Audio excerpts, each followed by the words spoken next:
this, we're up to the program development piece of it, I guess, and Roy? Yep. Or Anna Carita?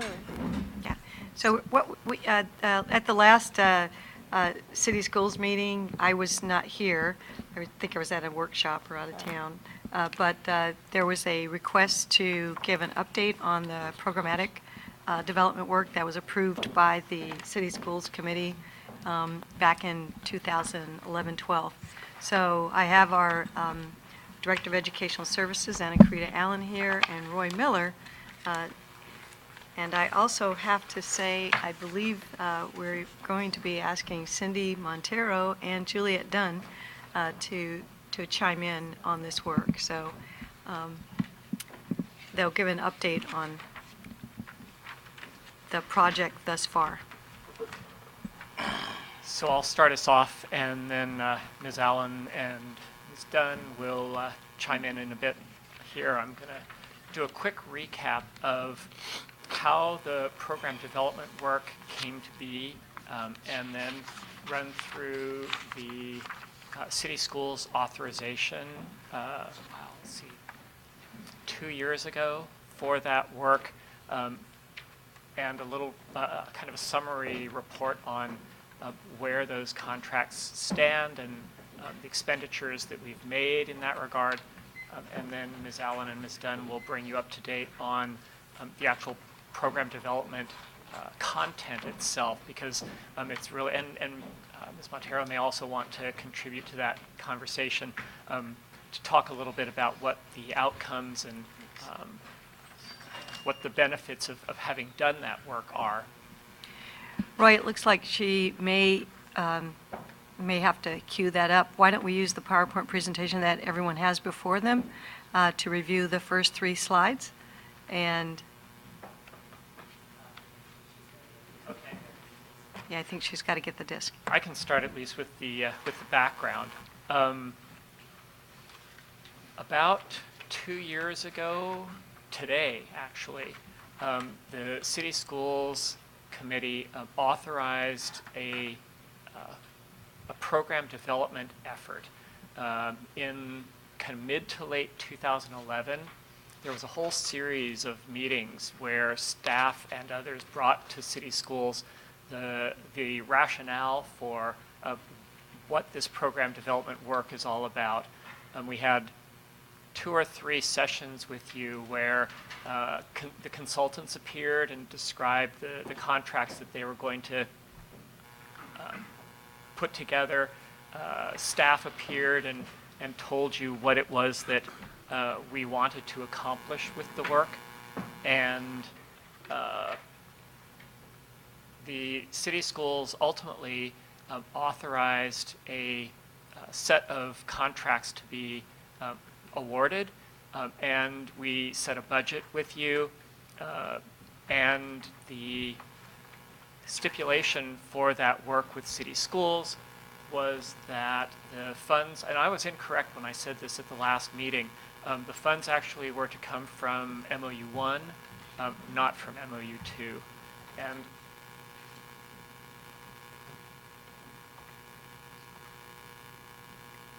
so what I did was I went back and pulled the slide from that late 2011 city schools meeting. This is that slide. What we brought to you was 2 phases of work, a schematic design phase and a design development phase work. The dollar numbers are recapped there for you. This particular slide said that we were seeking, we had gotten some grant support for this work, which did actually occur. And we were seeking other support for the work through the I-3 proposal that we did. We were not ultimately successful with the I-3 grant application, but we did pursue that to conclusion. We actually wrote the grant and made the submittal to the federal government. And then finally, the funding was to be allocated from the remaining unspent balance of MOU 1. So those were the parameters that city schools set for us. We had, when we presented this, we had proposals for contracts from 5 consulting groups. There was a proposal from the Children's Aid Society, who you heard from at last month's meeting.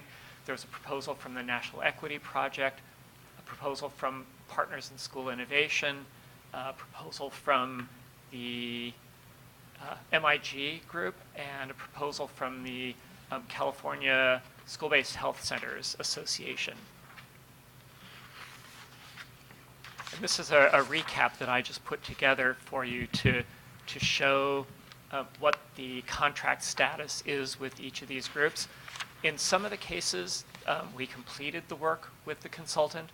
In some of the cases, as the work went forward, we didn't either need all of the scope that they had come to us with, or we found out in the process that we could deal with that in another way, so we actually modified downward their original contract. In some cases, we never have yet spent the balance of the work, so there's still funds available. And in some, work is done, probably won't need to hire them again. The National Equity Project, the dollars that were allocated to them were spent, and Ms. Allen can tell you about that. Partners in School Innovation, that was one of the instances where in actually doing the work, we discovered that we could modify their contract downward. So the amount that was spent is actually less than the original contract amount, but their contract was modified to reflect the lower amount. Children's Aid, that's a case where a portion of the dollars have been spent, and they are still available to us and are actually continuing the work with us, and they talked to you about that a month ago. With MIG, we did not spend the full amount of their contract. There is still a balance there, but it's probably another case where we can adjust their contract downward to match that lower amount because we have not found it necessary to rehire them for this purpose. And then with the California School Health Centers Association, that's a contract that was executed in full, and so we've spent those dollars. We obtained a little less than $30,000 in foundation support for the work. So all in all, we spent about $150,000, and there's a little over $50,000 remaining from the funds that city schools originally allocated. That's a quick recap. I'm going to let Ms. Allen and Ms. Dunn, and to the extent she wants to, Ms. Montero, fill you in on exactly what that program development work has done for the process of our project.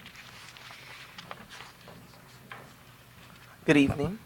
And so the first I'll talk about the collective partner work. So just to understand that this is a snapshot of a lot of the work that went into supporting the leadership team in terms of the ECCL work. So there was initial planning for alignment of frameworks, design plans, and training. So you'll see a lot of overlap, but that was intentional because the goal is to provide each one of our groups, and when I state that, it's the educational piece, the wellness, and city services. And so I'm sure you all have seen that Venn diagram where you see the three entities and then the overlaps in terms of the work we've had to do. So some of the work was part of where those overlaps are, and also each individual entity, some of the organizations helped us in that manner. So in terms of the collective partner work in the organizations, they had initial planning for alignment of frameworks, design plans, and trainings, and they helped develop transition teams, school staff, and our city staff to build leadership and facilitation capacity. So with that in particularly, the intent was not to necessarily do all of the work for us, but in order to sustain and continue the work, it's important to build capacity and training for those of us who have to lead that work in those three entities. Planning with ECCL team and consultant partners, train administrative leads and facilitators. So some of the essential questions that came up for us was, what does it mean to lead this work? Particularly those of us who have to. So what tools do we need to actually lead this work and continue to lead it and to sustain it? What data is needed and collected? What capacity and bandwidth is needed to sustain this work? What frameworks are needed to implement this work? And what schematic designs or program designs are necessary to align and implement this work. So a lot of it, again, is building our own foundation and our own structures in order for us to deliver work of ECCL, the vision of ECCL. So I'll go through each partner organization and talk about their scope of work briefly, and then what are some of the next steps in terms of what we're doing as a staff to help move forward. So in Children's Aid Society, you all received a presentation, and I think at the end of it, Member West asked the question about sustainability and what would that work look like with staff. And so this is an attempt to show you that work, and again, to restate what Mr. Miller just said, is that the only organization that we may continue to work with is Children's Aid Society. However, for the other organizations, the work and the scope has been done. So with Children's Aid Society, their scope of work is for full service community schools training in terms of what those functions are and what the strategy is, so we can get a better understanding of that and how to actually lead that within a theory of change. They also provided a needs and assets assessment to KIT training. So in order for us to continue to do the work, what kind of data should we always continuously collect to make sure that the programs that we implement are effective? Out of schools time and ECCL training, so assessment and design, some of the work that they did was to really focus on some of the overlap and what would out of school time look like. So that's the time where schools and both city services intersect. And then developing a shared vision and supporting the schematic design of ECCL. So in those next steps and transitions, we want to apply the community school strategy to current and future programs in schools, wellness, and community services.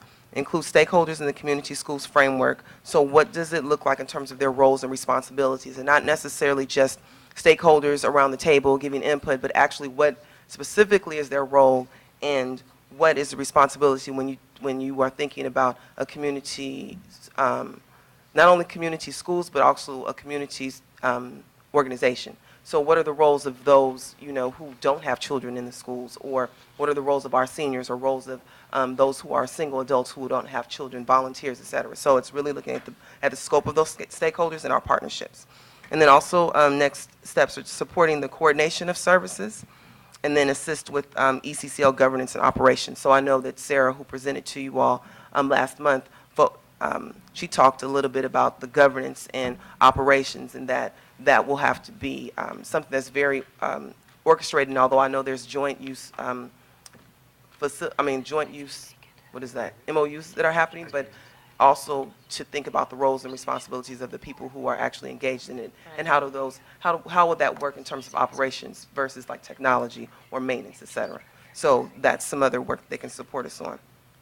In terms of the next organization, National Equity Project, so their goal or their scope of work was transitional leadership training and capacity building. So really focusing on those who lead this work in terms of education, wellness, and particularly those two, and then also community services, city services. But educational, speculation, schematic design, equity analysis, and community service audit. The other part is program design, planning for ECCL training and structure. So really building our toolkit to hold this work and think about what designs that we need in order to, again, sustain.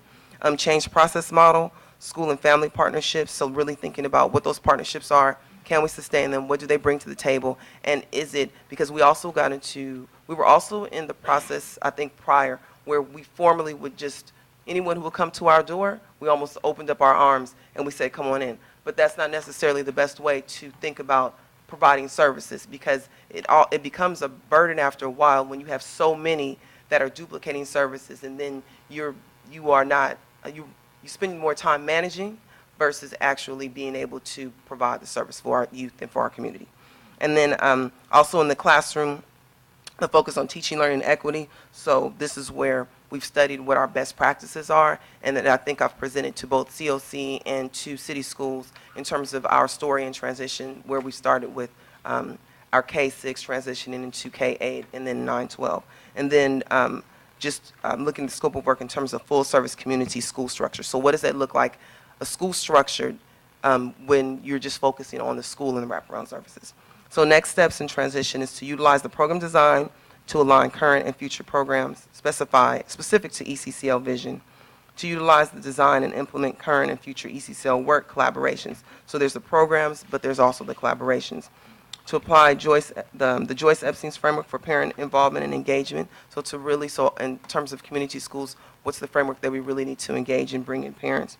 And then apply best practices for teaching and learning, and also community-based service learning. So in terms of when our students transition to the after-school program, what is it that they're really focused on versus just tutoring, but actually bringing in service-based learning that can encompass many educational components. And also, I didn't state it on here, but how do you also bring in youth voice in terms of protocols and inclusion besides, while we have our students on our panels or our boards, but really, how do we actually take student voice where you actually see changes in our programs and in our services for students? I know I talk a lot, but any questions about those, or you all just want me to run through it and then ask questions? Oh, why don't you continue? Okay. So the next organization is Partners for School Innovation. So this is one of the organizations where we had the reduced scope of work, and it wasn't because we believe that the organization could not provide it, but I think we ran into an area of just bandwidth, specifically when our high school transitioned from the site on San Pablo to the interim site. And so that was just a lot of work for staff to hold, and particularly at the high school, the teaching staff also changed. So what was beneficial from Partners for School Innovation was the cycles of inquiry. So how do you so some of the scope of work support the ECCL transition team in their use of data-based cycles of inquiry, provide leadership and methods for integrating, analyzing, and utilizing data to the design process, and provide research on similar school designs and sharing of best practices with respect to education specifications. So with Partners, it's really helping us think about what is our cycle, like how can we use cycle inquiry and data and actually make it public and make it user-friendly where not only staff understands it, but students are able to have conversations about it, as well as our parents and community members, besides just our standard state tests, which now you all know that we'll be transitioning to the Common Core from California State's testing. So our next step is to identify multiple opportunities to share the data, again, as a learning experience, and to have collective discussions and decisions with all stakeholders, and that includes those who may not have children in our schools. And then to identify capacity and bandwidth in terms of strengths and needs in our data-based cycles of inquiry that are utilized to improve teaching, learning, and community services. And then the next organization, Ms. Dunn will come and speak about that because she had more.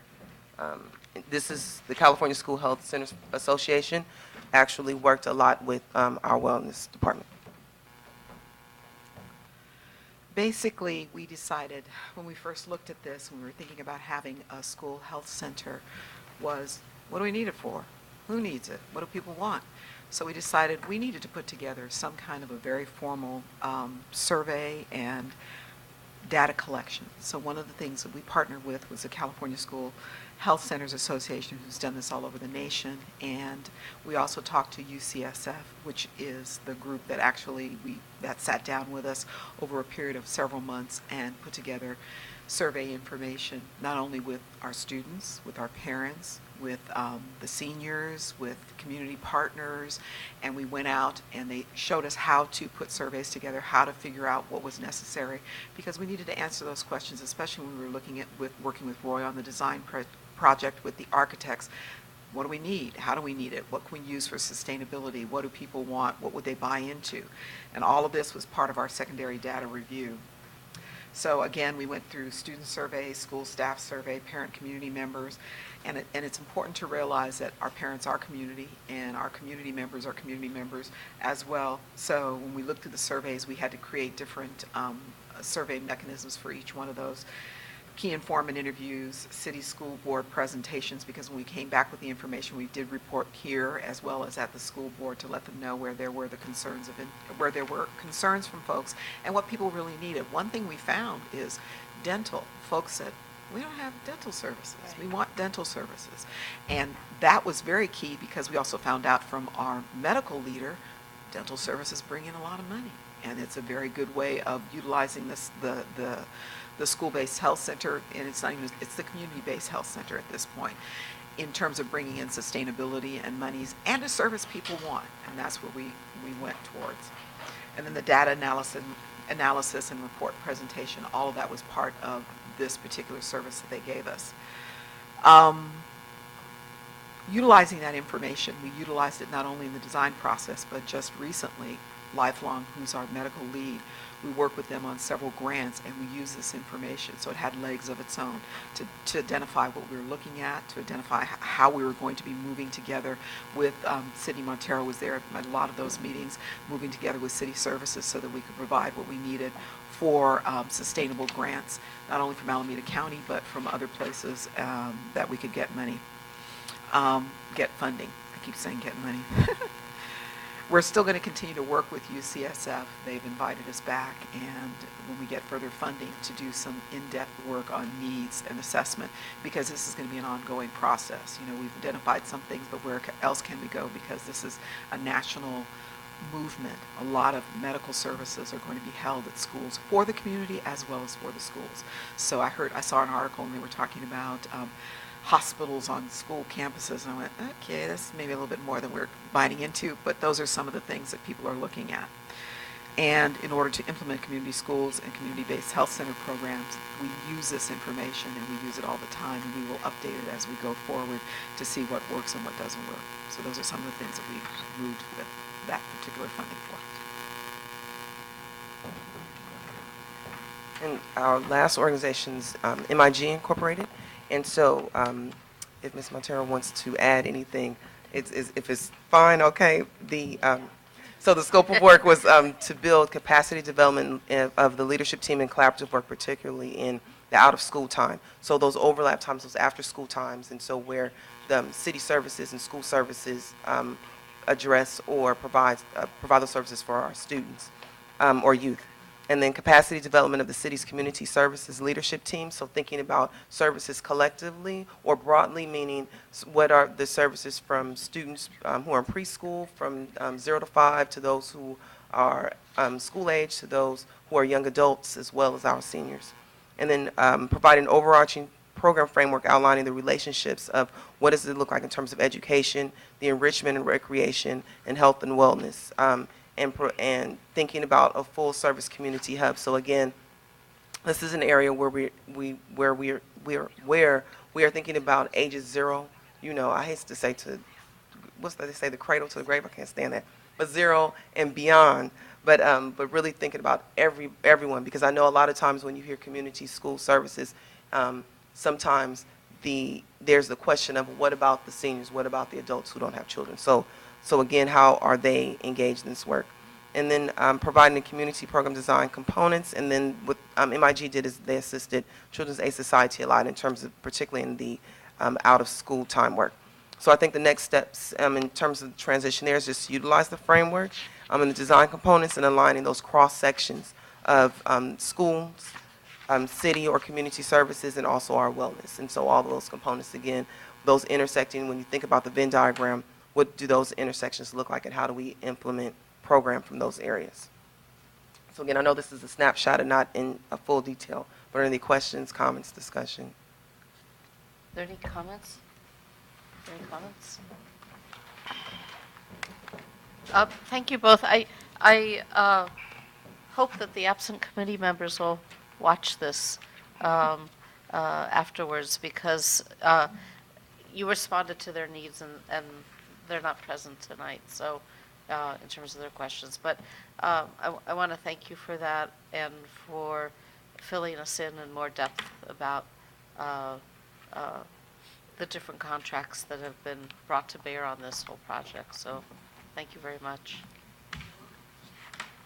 So, oh, yeah. I'll throw in a question.